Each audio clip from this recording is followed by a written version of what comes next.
राजेश बड़ घर पुओ सब बेले पैसा उड़ेवा सांगसाथी सहित बुलवा आ नुआ नुआ झील मान भोग करवा यह ही ता जीवन उद्देश्य। राज्य सब सहर बुलवा राज्य बाहर बुलवा घरे प्रायतः सी रुहे ना। यही क्रम सी कोणार्क पहुँचे। कोणार्क से माने कैंप लगाती बुलाबुली करती तो ता सांगरे 3-4 जन झील तो थांती किंतु तार तो नुआ झील दरकार। कोणार्क गोटे सरल निरीहा झील को सी देखे ता ना हूँ उमा। आकु देखिया मात्र के ताकू पाइबार आशा जागृत हुए। राजेश ताकू पीछा करे, ताकू गाधोथिबार देखे, ताकू गीत गाउथिबार देखे। सी निज को बचाई चेष्टा करे और राजेश ता पीछा करे। से झीर माँ बापा कहीं न थांती। ता मौसी ताकू छोट बेलू पाली थाए। ता मौसी उपर बहुत करज। से गाँवर जे गुमास्ता तांको पाखरु से कर जानी थाए। मासक मास सुद नदेले गुमास्ता पाखरु दुनिया कथा शुणिया पड़े। तेबे से गुमास्ता उमार जेजेबाप बयसर किंतु ताकू बाहावाई तार मन। जेबे भी उमा को ता मौसी गुमास्ता घर किसी जिनस नहीं पठाए तो सी ता सांगरे चेंगाड़ामी आरंभ करे। उमा एगुड़ाक भल लगे ना, से पलि आसे। तेबे राजेश पीछा करी करी उमा घरे पहुँची जाए। उमा बहुत डरी जाए मौसी को गाँ वाला केमती लुचेब किंतु राजेश तो जमीती भी हो पाइब आ निजर चाल चलवा आरंभ करे। आ उमा मध्य ता चाल रो शिकार हुए। ता मीठा मीठा कथा रे भासी जाए उमा। से जिते भी डाके प्रथमे मना करे किंतु परे जाई ताकू देखा करे। आउ जिते उमा ता प्रेम रे पूरापूरी पड़ी जाए तो ताकू पाइबार से स्वप्नटा को पूरा करने राजेश 2 पाद आग को बढ़ाए। ता सहित शारीरिक संपर्क स्थापन करने चाहे किंतु उमा एसबू को आदौ पसंद करे नहीं। रोक ठोक कही दिए बाहागर पूर्व एसबू आदौ उचित नुह। से पलाए। एठी गुमास्ता आसी उमार मौसी को कहे जे तोर जिते धार कर्ज अच्छी सब मुझे छाड़देवी उपरू मुझे किसी टंका देवी खर्च करने ए झील को मो सांगे बाहा करदे। ता मौसी टे कुंठाबोध करे किंतु ये नालुआ बुढ़ा मनै निए। राजेश मनरे तो मुझे जमीती भी हो पाइबी तो राति पुणी ताकू से डाके डाकिबार गोटे मार्ग थाए तार माउथ ऑर्गन बजेवा जोटा शुणी उमा जानी जाए जे से मत डाकुची आ से मंदिर पछपट को जाए और से देखा साक्षात हुए। तो से दिन भी से करे आकू नहीं जाई ठाकुर मूर्ति सामना रे विवाह करे आ तार भोग करे। तेबे एसबू को राजेश सांगरे जाइथिबा झील मान भितर जड़े झील देखी निए।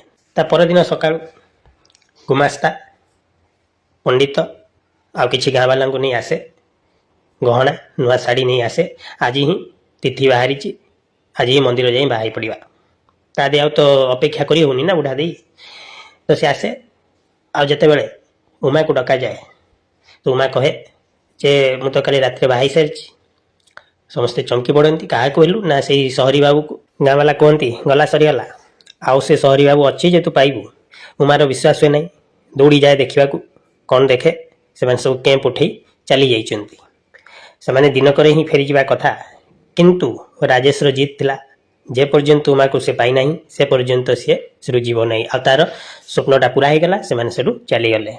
उमा चतुर्दिग अंधारी जाए ये कौन हो गला मु क्या विश्वास करनेली। बहुत कांदे किंतु लाभ किसी हुए नहीं। जीवा लोक तो जाई सारा। एठी गाँ वाला ए निष्पत्ति नियंती या तो उमा को सबुदिन गाँव बासंद कर नचेत से गुमास्ता घरे पोइली होई रहिबो। तेबे तार आवश्यकता पड़ला नहीं। उमा जाए आत्महत्या करने पहाड़ डेई आत्महत्या करने को विचार करे। परवर्ती मुहूर्त ता मन को यहाँ आसे जे ना मुझे दिन बंची थी ताको खोजी खोजी काढ़ी एत बड़ धोखा दे चली जावाक देविनी मु। आ से चले ଖୋଜି ଚାଲେ ଗାଁରୁ ସହର ପର୍ଯ୍ୟନ୍ତ ପହଞ୍ଚିଯାଏ, କିନ୍ତୁ ରାଜେଶ ତାକୁ ମିଳେ ନାହିଁ। ଆଉ ଅଖିଆ ଅପିଆ ଚାଲି ଚାଲି ସେ ବେହୋସ ହୋଇ ବାଟରେ ପଡ଼ିଯାଏ। ଯେଉଁ ବାଟ ଦେଇ ଗାଡ଼ି ନେଇ ଫେରୁଥାଏ ରାଜେଶର ମା,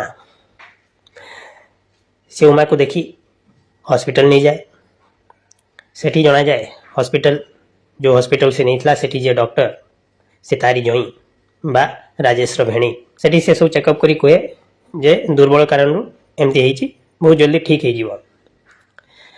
ତାପରେ ଏକଥା ଜଣାଯାଏ ଯେ ରାଜେଶର ଭଉଣୀ ଘର ଛାଡ଼ି ନିଜର 2 ଛୁଆଙ୍କୁ ନେଇ ଆସି ନିଜ ମା ବାପା ପାଖରେ ରହୁଛି, ଆଉ ଯାଉନାହିଁ। ସେ ଭାରି ଜିଦଖୋର, ଭାଇ ଭଳି ତାର ସ୍ୱଭାବ। ତ ତା ମା ଜଇଁକୁ ପଚାରନ୍ତି ଯେ ତାକୁ କ'ଣ ତମେ ଆଉ ଡାକିବନି ଘରକୁ? ଜଇଁ ବହୁତ ସରଳ, ବହୁତ ଭଦ୍ର ବ୍ୟକ୍ତି। ଆଉ ସେ କୁହନ୍ତି ନିଶ୍ଚୟ, ସିଏ ଯେତେବେଳେ ନିଜ ଭୁଲ ବୁଝିପାରି ଆସିବ ତ ସ୍ୱାଗତ। ତାପରେ ଆମେ ରାଜେଶର ଘରକୁ ଦେଖୁ, ତା ଭଉଣୀକୁ ଦେଖୁ, ତା ବାପାକୁ ଦେଖୁ। ନିହାତି ଝିଙ୍ଗାଡ଼ିଆ ବୁଢ଼ା ଗୋଟାଏ, ସବୁବେଳେ ହୁଙ୍କା ଫୁଙ୍କୁଥାଏ, ଫୁଙ୍କେଇ ଧଇଁ ପେଲିଆ ଭଳି କାଶୁଥାଏ। ତାପରେ ଉମା ଭଲ ହେଇଯାଏ। ଆଉ ଉମା କେତେ ଭଲ ପାଉଥିବା ଦେଖି ନିଜ ଶାଶୁକୁ ଡକ୍ଟର ବା ତାଙ୍କ ଜଇଁ ଉମାକୁ ତାଙ୍କରି ଘର ଆଡ୍ରେସ୍ ଦେଇ ପଠାଇ ଦିଏ, ଯା ତାଙ୍କରି ଘରେ ରହିବୁ। ସେମାନେ ଜାଣିଯାଆନ୍ତି ଆର ବୋଧେ କେହି ନାହାନ୍ତି। ଉମା ଯେତେବେଳେ ଆସି ତାଙ୍କ ଘରେ ପହଞ୍ଚିବା ମାତ୍ରକେ ସେ ଦେଖିଦିଏ ତାଙ୍କ ଘରେ ଏକମାତ୍ର ପୁତ୍ର ରାଜେଶର ଫଟୋ ଲାଗିଛି। ତ ସିଏ ଜାଣିଯାଏ ଯେ ମୁଁ ଠିକ୍ ଜାଗାରେ ହିଁ ପହଞ୍ଚିଛି। ରାଜେଶର ଭଉଣୀ ଚିତ୍କାର କରି ଆସେ, କିଏ ବେ, ପଶି ଆସିଛୁ, ବାହାରି ଯାଏ ଏଠୁ। କିନ୍ତୁ ତା ମା ଆସି ତାକୁ ଅଟକାନ୍ତି, ଆଉ ସେଇଠି ହିଁ ତାକୁ ଚାକରାଣୀ ହିସାବରେ ରଖନ୍ତି। ତେବେ ସେଇ ସମୟରେ ତା ସେଇ ଧଇଁପେଲା ବୁଢ଼ାର ରକ୍ତ ବାନ୍ତି ହୁଏ, ସେ ପଡ଼େ, ସିରିୟସ୍ କେସ୍, ଲାଗେ ଯେ ଚାଲିଯିବ, କିନ୍ତୁ ସେ ଚେମଡ଼ା ବୁଢ଼ା ଗଲାନି। ତ ତାର ବ୍ଲଡ଼ର ଆବଶ୍ୟକତା ପଡ଼ିଲା। କାହାରି ବ୍ଲଡ଼ ମ୍ୟାଚ୍ କରେ ନାହିଁ। ତ ତାଙ୍କ ଡକ୍ଟର ଜଇଁର ମନେ ପଡ଼େ ଯେ ସେଇ ଝିଅ ଉମାର ବ୍ଲଡ଼ ଗ୍ରୁପ୍ ଆର ବ୍ଲଡ଼ ଗ୍ରୁପ୍ ସହିତ ମିଶୁଛି, ଆଉ ଉମା ବ୍ଲଡ଼ ଦେଇ ତାକୁ ବଞ୍ଚାଏ। ବାସ୍ ତାପରେ ଉମାର ଖାତିରଟା ଟିକେ ବଢ଼ିଯାଏ ସେ ଘରେ। ଆଉ ଉମା ସମସ୍ତଙ୍କ ଦେଖାଶୁଣା କରେ, ସମସ୍ତଙ୍କ ସେବା କରେ, ପୂଜା ପାଠ ହେନ ତେନ ସବୁକିଛି କରେ, ଭଲ ଗୀତ ମଧ୍ୟ ଗାଇଦିଏ। ତେବେ ଇତିମଧ୍ୟରେ ରାଜେଶ ଘରକୁ ଫେରି ଆସେ। ଆଉ ଫେରି ଆସି ଯେତେବେଳେ ଦେଖେ ଉମା ତାଙ୍କ ଘରେ ଚାକରାଣୀ ହୋଇ ରହିଛି, ବାବୁଙ୍କର ପଛପଟରୁ ଧୂଆଁ ବାହାରେ। କେମିତି ଆକୁ ଏଠୁ ଭଗେଇବି? ସୁଯୋଗ ଦେଖି, ଏକୁଟିଆ ଦେଖି ଉମା ପାଖରେ ପହଞ୍ଚିଯାଏ। ତାକୁ କୁହେ ଏଠୁ ପଳା, ନହେଲେ ମୋ ମାନ ମହତ ମାଟିରେ ମିଶିଯିବ। ସେତିକା ବହୁତ ମାନ ମହତ ଅଛି ତାର। ତ ଉମା ତାକୁ କଥା ଦିଏ, ମୋତେ ଏଠୁ ତଡ଼ି ଦିଅ ନା, ମୁଁ ଏଇଠି ରହିବି, ତମ ଘର ଲୋକଙ୍କ ସେବା କରିବି। ଆଉ ମୁଁ କଥା ଦେଉଛି, ଯଦି କେବେ ଏଭଳି ଲାଗେ ଯେ ମୋ ପାଇଁ ତମ ସମ୍ମାନରେ ଆଞ୍ଚ ଆସୁଛି, ତ ମୁଁ ଆତ୍ମହତ୍ୟା କରିନେବି। ତ ରାଜେଶ କହେ ହଉ ଠିକ୍ ଅଛି, ତୁ ଏଠି ରହ, କାମଧନ୍ଦା କର। ତ ଏଇଭଳି କାହାଣୀ ଆଗକୁ ବଢ଼େ। ଆଉ ରାଜେଶ ଆଉ ତା ଝିଙ୍ଗିଡ଼ିଆ ବାପର ଟିକେ ତୁ ତୁମେ ବି ଆମେ ଦେଖୁ, କାହିଁକି ସେ ଦାୟିତ୍ୱ ଉଠଉନି, ନିଜ ଦାୟିତ୍ୱ ବୁଝୁନି, ଘର କଥା ବୁଝୁନି, ଏମିତି କେତେ ଦିନ ଲଫଙ୍ଗା ଗହଳି ବୁଲିବ, ଏଇଭଳି ସବୁ ଚାଲେ। ତାପରେ ସେ ତାଙ୍କ ପାରିବାରିକ ବିଜନେସ୍ ସମ୍ଭାଳେ, ଅଫିସ୍ ଯାଏ। ତାପରେ ଆସେ ବାହାଘର କଥା। ରାଜେଶକୁ କୁହାଯାଏ, ମୋର ତା ବାପା ସେ ବୁଢ଼ା ଡାକି କହେ, ମୁଁ ଜଣଙ୍କୁ କଥା ଦେଇଛି, ତା ଝିଅ ସହିତ ତୋର ବାହାଘର କରିବି, ଆଉ କେବେ କରାଯିବ ସେ କଥା କହ। ତ ରାଜେଶ କହିଦିଏ ନା ବାହାଘର ଫାହାଘର କଥା ଏବେ ନାହିଁ, ମୁଁ ଆଗେ ଠିକ୍ ସେ ସେଟେଲ୍ ହେଇଯାଏ, ତାପରେ କହି ଚାଲିଯାଏ। ଆଉ ବୁଢ଼ାର ପୁଣି ଥରେ ଧଇଁ ପେଲା ଷ୍ଟାର୍ଟ ହେଇଯାଏ। ତେବେ ଏସବୁ ଭିତରେ ରାଜେଶର ସେ ଯେଉଁ ମହିଳା ବନ୍ଧୁ ଯେ ଉମାର ଆଉ ତାର ବିବାହକୁ ଲୁଚି ଦେଖିଥିଲା, ସିଏ ଫୋନ୍ କରି ରାଜେଶକୁ ବ୍ଲାକମେଲ୍ କରେ ଯେ ତୁ ଯାହା କଲୁ ଠିକ୍ ଅଛି, ମୁଁ କାହାକୁ କହିବିନି, କିନ୍ତୁ ମୋତେ ଆ ବଦଳରେ ପଇସା ମାସକୁ ମାସ ଦେଇଦେବୁ, ନଚେତ୍ ଜାଣିଥିବୁ କ'ଣ ହେବ। ରାଜେଶ ଚିନ୍ତାରେ ପଡ଼ିଯାଏ କ'ଣ କରିବ। ତେବେ ତା ଘରେ ଛୋଟବେଳୁ ପୁରୁଣା ଚାକର ଜଣେ ଥାଏ, ତାକୁ ସିଏ ଦାଦା ବୋଲି ଡାକେ। ତା ପାଖରେ ସବୁ କଥା ସିଏ କହେ, ଆଉ ତାକୁ ଯାଇ ସବୁ କଥା ସିଏ ତା ପାଖରେ ସ୍ୱୀକାର କରେ ଯେ ଏଇଆ ମୁଁ କୋଣାର୍କରେ କାଣ୍ଡ କରିଛି, ମୁହଁ ପୋଡ଼ିଛି, ଏବେ କ'ଣ କରାଯିବ। ତ ସିଏ ତାକୁ ରାଜେଶକୁ ବୁଝାନ୍ତି ଯେ ଭୁଲ ସମସ୍ତେ କରନ୍ତି, କିନ୍ତୁ ପ୍ରାୟଶ୍ଚିତ ଖୁବ୍ କମ୍ କରନ୍ତି, କାହିଁକିନା ପ୍ରାୟଶ୍ଚିତ କରିବା ପାଇଁ ସାହସର ଆବଶ୍ୟକତା ଥାଏ। ତୁମେ ସେ ସାହସ ଦେଖାଅ, ଯେତେବେଳେ ଲିଡ୍ ଆକ୍ଟର ହେଇଛ ତ ସାହସ ତ ଦେଖେଇବ। ତ ରାଜେଶ ଆଉ ସିଏ ଘରକୁ ଫେରନ୍ତି। ଆଉ ଫେରିବା ମାତ୍ରକେ ମା ଅଟକେଇ ଦିଅନ୍ତି, ଆଉ କନ୍ଦା ହେବା ଷ୍ଟାର୍ଟ କରନ୍ତି, କାହିଁ ତ ବାପା ଏମିତି କହିଲୁ, ଏମିତି ହେନ ତେନ। ତ ରାଜେଶকে ଜମା ଚିନ୍ତା କରନା ଲୋ ମା, ସେ ବୁଢ଼ା ବୁଦ୍ଧି ଚମଡ଼ା ଏତେ ଜଲ୍ଦି ଯିବନି। ତାପରେ ଉମା ଖାଇବା ନେଇ ଆସେ ରାଜେଶ ରୁମ୍କୁ। ଆଉ ରାଜେଶ ତାକୁ କହେ ଯେ ତୋର ଏଠୁ ଚାଲିଯିବାଟା ହିଁ ଉଚିତ, କାହିଁକି ନା ଆମର ସେଇ ଯେଉଁ କାଣ୍ଡ ଆମେ କରିଥିଲେ ଜଣେ ସାକ୍ଷୀ ଅଛି ସେ ବ୍ଲାକମେଲ୍ କରୁଛି। ତ ଉମା କହେ ଠିକ୍ ଅଛି ଚିନ୍ତା ନାହିଁ, ଯେତେବେଳେ ବି କଥା ସାମ୍ନାକୁ ଆସିବ ତା ଆଗରୁ ମୁଁ ଦେଖିବି ବିପଦ ଅଛି ମୁଁ ପଳେଇବି। ଆଉ ତାକୁ ଉମା କହେ ଯେ ଯେଉଁଠି ତୁମ ଘର ଲୋକ ବାହାଘର ଠିକ୍ କରୁଛନ୍ତି ସେଠି ତୁମେ ବାହା ହେଇଯାଅ। କିନ୍ତୁ ରାଜେଶ ବାହା ହେବାକୁ ଚାହୁଁନଥାଏ, ତା ବିବେକ ତାକୁ ବାଧା ଦେଉଥାଏ ଯେ ଯାହା ବି କିଛି ତୁ ଉମା ସାଙ୍ଗରେ କଲୁ ସେଟା ଭୁଲ। ଆଉ ଏବେ ଯଦି ତୁ ଆଉ ଗୋଟେ ଜାଗାରେ ବାହା ହଉ ଆଉ ଉମା ଏଠି ଚାକରାଣୀ ହେଇ ରହିଛି, ଏଟା ନିଶ୍ଚିତ ଭାବରେ ଘୋର ଅପରାଧ। ୟା ଭିତରେ କିଛି ଦିନ ବିତିଯାଏ। ଉମା ଗାଁର ସେ ଯେଉଁ ନାଳୁଆ ଗୁମାସ୍ତା ସିଏ ଖୋଜ ନେଇ ନେଇ ରାଜେଶର ଠିକଣା ବାହାର କରେ ଆଉ ପହଞ୍ଚିଯାଏ ଭୁବନେଶ୍ୱରରେ। ରାଜେଶ ଘରେ ସେ ପହଞ୍ଚେ ଆଉ ତାକୁ ଦେଖିବା ମାତ୍ରକେ ଉମା ଡରେ ଲୁଚିଯାଏ।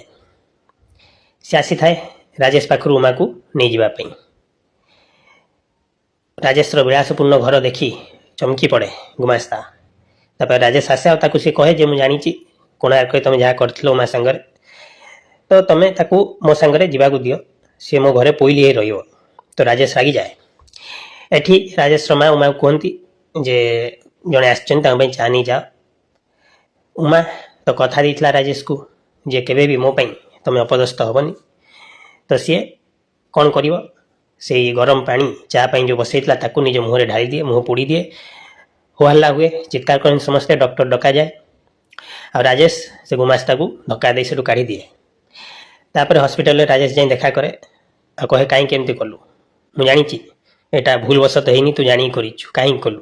ତ ସେ କହେ ମୁଁ ତୁମକୁ କଥା ଦେଇଥିଲି ମୋ ପାଇଁ ତୁମେ କେବେ ହେଲେ ଅପଦସ୍ତ ହେବନି, ଆଉ ଯଦି ମୁଁ ଯାଇଥାନ୍ତି ମୋତେ ଦେଖିଥାନ୍ତା ସେ ବୁଢ଼ା ଚିହ୍ନି ଯାଇଥାନ୍ତା ଆଉ ସବୁ କଥା ପ୍ରଗଟ ହେଇଯାଇଥାନ୍ତା। ଏବେ ଏସବୁ କଥା ବାହାରେ ଥାଇ ତା ଭଉଣୀ ରାଜେଶର ଭଉଣୀ ଶୁଣୁଥାଏ, ସେ ଯେଉଁ ଉଗ୍ରଚଣ୍ଡୀ ସେ ଶୁଣୁଥାଏ। ଆଉ ଏ କଥା ଶୁଣିବା ପରେ ତା ମନ ବହୁତ ବଦଳିଯାଏ। ଏଠି ରାଜେଶର ସେଇ ଜେଙ୍ଗଡ଼ିଆ ବୁଢ଼ା ଧଇଁ ପେଲା ଗରମ ହେଇ ବସିଥାଏ ଯେ ସେ ଚାକରାଣୀ ରୁମ୍ରେ ରାଜେଶ ଏତେ ସମୟ କ'ଣ କରୁଛି, ଲୋକ କ'ଣ କହିବେ, ସେ ଚାକରାଣୀ ସାଙ୍ଗରେ ଆଗେ ଚକ୍କର ଚାଲିଛି। ଏଇ କଥା ଶୁଣି ବୁଢ଼ାର ତା ଜଇଁ ଯେ ଡକ୍ଟର ସେଇଠି ବସିଥିଲା ସିଏ ବି ଗରମ ହେଇଗଲା ବୁଢ଼ା ଉପରେ। କହିଲା ଏଇନାକେ ସେ ତୁମ ପାଇଁ ଗୋଟେ ଚାକରାଣୀ, ତୁମ ନାଁ ବଦନାମ ହେଉଛି, କିନ୍ତୁ ସେଇ ଚାକରାଣୀ ରକ୍ତ ଦେଲାଠୁ ତୁମେ ବଞ୍ଚିଲ, ସେଥିପାଇଁ ମୁଁ ବି ଯାଉଛି ସେ ଚାକରାଣୀ ରୁମ୍କୁ। ତା ଜଇଁ ଉଠି ଯେତେବେଳେ ପଳାନ୍ତି ତାପରେ ତାଙ୍କ ସେଇ ଚାକର ବୁଢ଼ା ସିଏ ଏ ଧଇଁ ପେଲା ବୁଢ଼ାକୁ ଚେତେଇ ଦିଏ, ଦେଖୁଛ ତୁମ ମାନସିକତାକୁ ବଦଳାଅ, ନହେଲେ ଧଇଁ ପେଲି ପେଲି ଚାଲିଯିବ ରେ ବୁଢ଼ା। ତାପରେ ତା ଜଇଁ ଯେତେବେଳେ ରୁମ୍ରୁ ବାହାରୁଥାଏ ତା ପତ୍ନୀ ମାଙ୍କ ଝିଅ ନିଜ ଭୁଲଟିକୁ ସ୍ୱୀକାର କରେ, କ୍ଷମା ମାଗେ ନିଜ ଉଗ୍ରଚଣ୍ଡୀ ରୂପ ପାଇଁ, ଆଉ ଉମା ଆଉ ରାଜେଶ ବିଷୟରେ ସବୁ କଥା କହେ। ତାପରେ ସେ ଯାଇ ନିଜ ମା ବାପକୁ ବି ସବୁ କଥା କହିଦିଏ, ତା ଭାଇ କଥା, ଆଉ ସେମାନେ ରାଜେଶକୁ ଡକେଇ ପଠାନ୍ତି। ଆଉ ବୁଢ଼ା ଟିକେ ଚିତ୍କାର କରେ, ସେ ରାସ୍ତା କଡ଼ର ଝିଅଟା ଚାଲି ଆସିଛି, ତାକୁ ଏଇନା ଧକ୍କା ଦେଇ ବାହାର କରିଦିଏ। କିନ୍ତୁ ରାଜେଶ ରୋକ ଠୋକ କହିଦିଏ, ନା ଖବରଦାର ଜମା ସେମିତି କଥା କହିବନି, ସେ ମୋ ପତ୍ନୀ, ମୁଁ ତାକୁ ବାହାର କରିବିନି, ଯାହା ବି ହେଇଛି ତାର ନୁହେଁ ମୋ ଭୁଲ, ଯଦି କେହି ବାହାରିବ ତ ମୁଁ ବାହାରିବି, ମୁଁ ତାକୁ ଏଇନାକେ ନେଇ ବାହାରି ଯାଉଛି। ସେଇ ସମୟରେ ତା ଭଣଜା ଆସି ତାକୁ କହେ ଯେ ଉମା ଆଣ୍ଟି ଯାଉଛି ଜୀବନ ଦେବାକୁ, ରେଳ ଧାରଣାକୁ ଯାଇଛି। ସମସ୍ତେ ଦୌଡ଼ନ୍ତି ଆଉ ତା ମା ମଧ୍ୟ ଦୌଡ଼େ ଯେ ମୋ ବୋହୂକୁ ବଞ୍ଚାଅ, ତା ନଣନ୍ଦ ଦୌଡ଼େ, ରାଜେଶ ଦୌଡ଼େ, ତା ନଣନ୍ଦେଇ ଦୌଡ଼ନ୍ତି, 4 ଜଣ ଦୌଡ଼ନ୍ତି। ଆଡ଼ୁ ଟ୍ରେନ୍ ଆସୁଥାଏ ଆଉ ଉମା କିଛି ମାନୁନଥାଏ, ବଢ଼ି ଯାଉଥାଏ ଟ୍ରେନ୍ ଆଗରେ ଆତ୍ମାହୁତି ଦେବ ବୋଲି। ରାଜେଶ ଠିକଣା ସମୟରେ ଟାଣି ନିଏ। ଉମା ଚିତ୍କାର କରେ ଯେ ମୋତେ ଛାଡ଼ିଦିଅ, ତୁମ ଘରେ କେହି ସ୍ୱୀକାର କରୁନାହାନ୍ତି ମୋତେ, ଆଉ ମୋ ପାଇଁ ତୁମ ଘର ଭାଙ୍ଗିଯାଉ ମୁଁ ଚାହେଁ ନା, ସେଥିପାଇଁ ମୋତେ ଛାଡ଼ିଦିଅ। କିନ୍ତୁ ତା ଶାଶୁ ପହଞ୍ଚନ୍ତି, ନା ଏଥର ତୁ ମୋ ବୋହୂ ଚାଲ, ତୁମର ଆମର ବିଧିବଦ୍ଧ ଭାବରେ ବାହାଘର କରିବା। ତାପରେ ବାହାଘର ହୁଏ ଭୟଙ୍କର। ସେଇ ସମୟରେ ରାଜେଶର ସେ ମହିଳା ବନ୍ଧୁ ଆସି ପହଞ୍ଚେ, ଟିକେ ଖେଳ ଖେଳିଦେବି ଯେ କୁହେ ଯେ ଫୋନ୍ କରେ ବାହାଘର, ୟା ବାହାଘର ଆଗରୁ ହେଇସାରିଛି, କୋଣାର୍କ କରି ଜଣକୁ ବାହା ହେଇଛି। କିନ୍ତୁ ଯେତେବେଳେ ଦେଖେ ଯେ ଇଏ ତ ସେଇ ଝିଅ, ତାକୁ ଏ ବିଧିବଦ୍ଧ ଭାବେ ବାହା ହେଉଛି, ତ ଫୁସ୍ ହେଇଯାଏ ତା ସବୁ ଚାଲ। ଆଉ ତାପରେ ଗୋଟିଏ ହ୍ୟାପି ଏଣ୍ଡିଙ୍ଗ ହୁଏ, କାହାଣୀଟି ସରେ। ଆପଣ ବି ମୋତେ ଗୋଟିଏ ହ୍ୟାପି ଏଣ୍ଡିଙ୍ଗ ଦିଅନ୍ତୁ, ଲାଇକ୍ କରନ୍ତୁ, ସେୟାର କରନ୍ତୁ, ସବସ୍କ୍ରାଇବ୍ କରନ୍ତୁ।